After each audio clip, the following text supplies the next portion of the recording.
Hello all. In this video, we are discussing about a measurement of effective diameter of a screw thread using two-wire method. The effective diameter or pitch diameter is defined as an imaginary diameter in between major and minor diameters, and also this intersects the thread flanks at equidistant points. Considering this picture, we can see these dotted lines are representing the pitch diameter, and we can see that this pitch diameter is cutting the groove portion and the thread portion equally. That means this width of these portions are equal to half of pitch, that is p by 2. Here again it is p by 2. The measurement of effective diameter involves different methods, including using a thread micrometer or wire methods. And further, these wire methods are available in different numbers, that is using 1 wire, 2 wire, 3 wire, etc. In this video, we are discussing about the 2 wire method.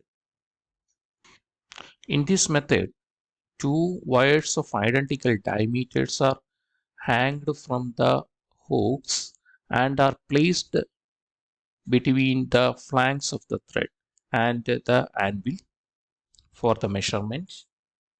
Here also we are using a standard cylinder, and the reading from the standard cylinder is taken first, and then the reading from the thread is taken using these bolts.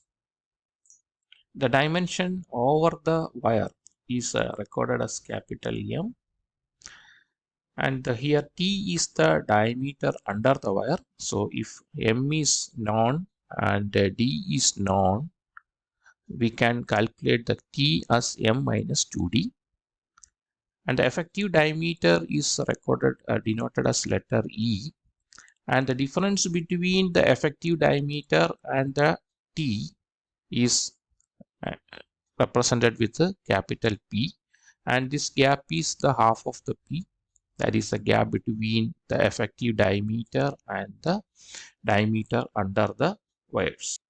So E can be determined using this equation. E is equal to T plus P, where T is known, that is a dimension under the wires, and the P has to be determined. P is the difference between the effective diameter and the diameter under the wires. For that, we are magnifying this portion as this picture,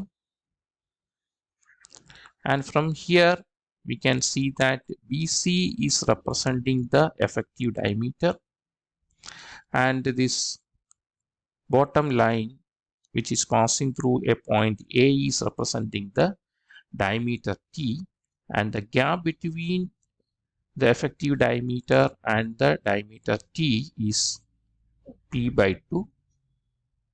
So if we determine this value of P by 2, we can find the value for the effective diameter.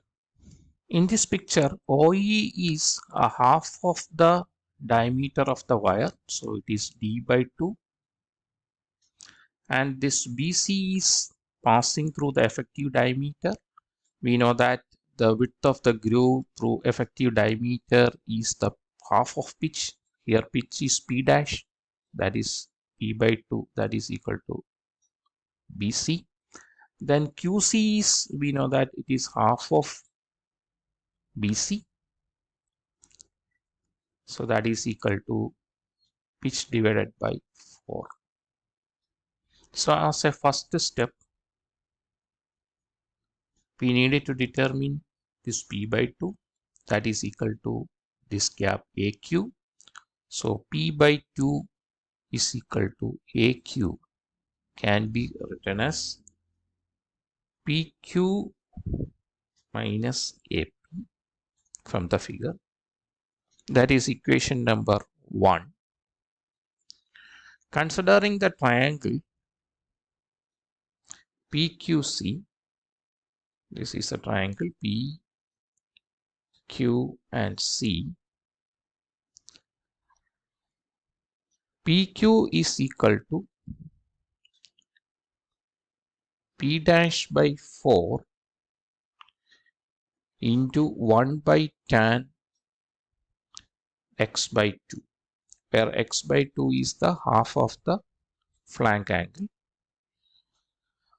That can be rewrite as P dash by 4 into cot x by 2.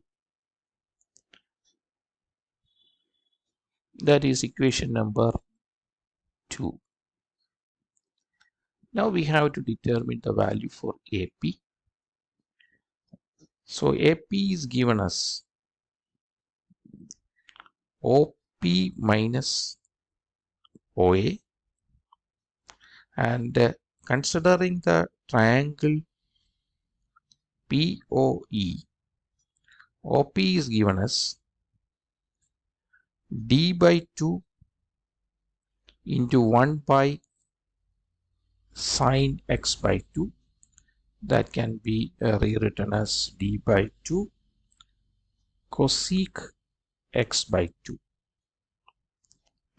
And also we know that this OA is given as this distance that is equal to D by 2. So substituting the value of OP and OA in the equation of AP, we can write AP as D by 2 cosec x by 2 minus D by 2, that is equal to D by 2 cosec x by 2 minus 1. This is equation number 3. Next step is to substitute equation number 2 and 3 in equation number 1. We get the value for this P by 2 is equal to P dash by 4 cot x by 2 minus D by 2 cosec x by 2 minus 1. And this we actually required P value for P. So P is equal to P 2 of AQ, that is 2 times AQ, that is equal to multiplying 2 with the equation, then it becomes P dash by 2 cot x by 2 minus D into cosec x by 2 minus 1. So this equation is our final equation, which gives the value for P, and we know that the P is a function of pitch of the thread, diameter of the wires, and the angle of the thread. The angle of thread is constant for a particular type of thread, so we can simplify the value for P, otherwise equation for P as for Whitworth thread, the angle x is equal to 55 degree. So substituting in our equation, the equation will be modified like this. And for metric thread, the angle x is equal to 60 degree. And substituting in that equation, we will get the value for P as like 0.86 P dash minus D. After finding P, we can determine the effective diameter E as T plus P. Thank you for watching.